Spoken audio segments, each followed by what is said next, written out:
Hello friends, chapati இவ்வளவு மீதியாகிடுச்சு. இதையே சின்ன சின்ன துண்டுகளாக நான் பிச்சு எடுத்து வச்சுருக்கேன். இது இப்படியே இருக்கட்டும். ஒரு கடாயில் எண்ணெயை ஊற்றி வச்சுருக்கேன். இதில் நல்லா ஒரு வெங்காயம், பெரிய வெங்காயமாக எடுத்து கட் பண்ணி போட்டிருக்கேன். அதை அப்படியே நல்லா வதக்கி விட்டுக்கலாம். இஞ்சி பூண்டு பேஸ்ட்டு ஒரு அரை ஸ்பூன் சேர்க்குறேன். இதையும் போட்டு நல்லா வதக்கி எடுத்துடலாம்.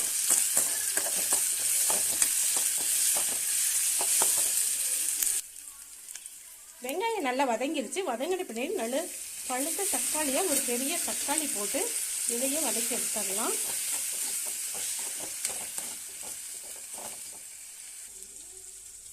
வெங்காயம் வதங்கிட்டு இருக்கும்போதே ஒரு 3/4 ஸ்பூன் சிக்கன் மசாலா, 3/4 ஸ்பூனுக்கு கம்மியாக ஒரு அரை டீஸ்பூன் கரம் மசாலா, கொஞ்சமாக மஞ்சள் தூள் சேர்த்து இதை போட்டு எல்லாத்தையும் ஒன்றா நல்லா திரட்டி எடுத்துடலாம்.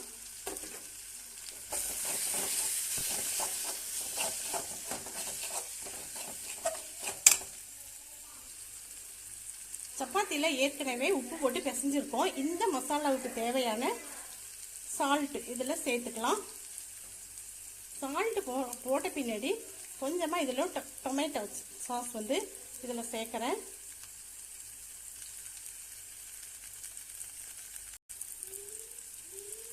அதே அளவுக்கு சில்லி சாஸ் கொஞ்சமாக சேர்க்குறேன்.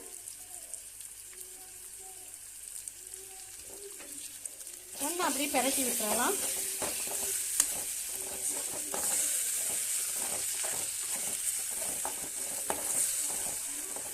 இப்போ சப்பாத்தியை எடுத்து இதில் போட்டுடலாம்.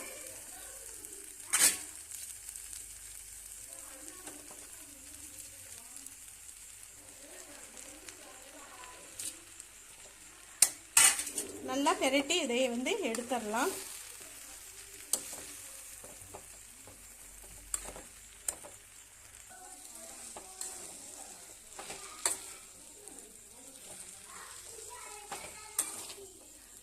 ஸ்டவ்வை ஆஃப் பண்ணிட்டு இனிமேல் அப்படியே கிளறி எடுத்துடலாம்.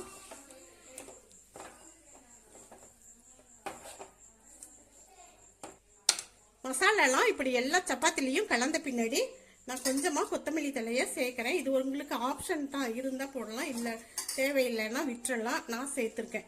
எல்லாத்தையும் ஒன்றா நல்லா கலந்துட்டு இதை எடுத்துடலாம். எல்லாருக்கும் பிடிச்சு சாப்பிட்ற மாதிரி நல்ல ஒரு மீதமான சப்பாத்தியில் டேஸ்ட்டாக செஞ்சாச்சு. ரொம்ப நல்ல டேஸ்ட்டாக இருக்கும். நீங்களும் இது மாதிரி மீதமாயிட்டா சாப்பிடுங்க, செஞ்சு சாப்பிடுங்க. குட்டீஸ்ங்கெல்லாம் ரொம்ப விரும்பி சாப்பிடுவாங்க. கண்ணு இதை சாப்பிட்டு பாரு சாமி, நல்லா இருக்கான்னு பாரு. சூப்பரா இருக்கு, நல்லா டேஸ்டா இருக்கு. ஓகே, எங்க பேரனே சூப்பரா இருக்கு, டேஸ்டா இருக்குன்னு சொல்லிட்டான். நீங்களும் இதை செஞ்சு டேஸ்ட் பண்ணி பாருங்க. எப்படி இருந்துச்சுன்னு கமெண்ட் பண்ணுங்க, லைக் பண்ணுங்க, ஷேர் பண்ணுங்க, சப்ஸ்கிரைப் பண்ணுங்க. நன்றி.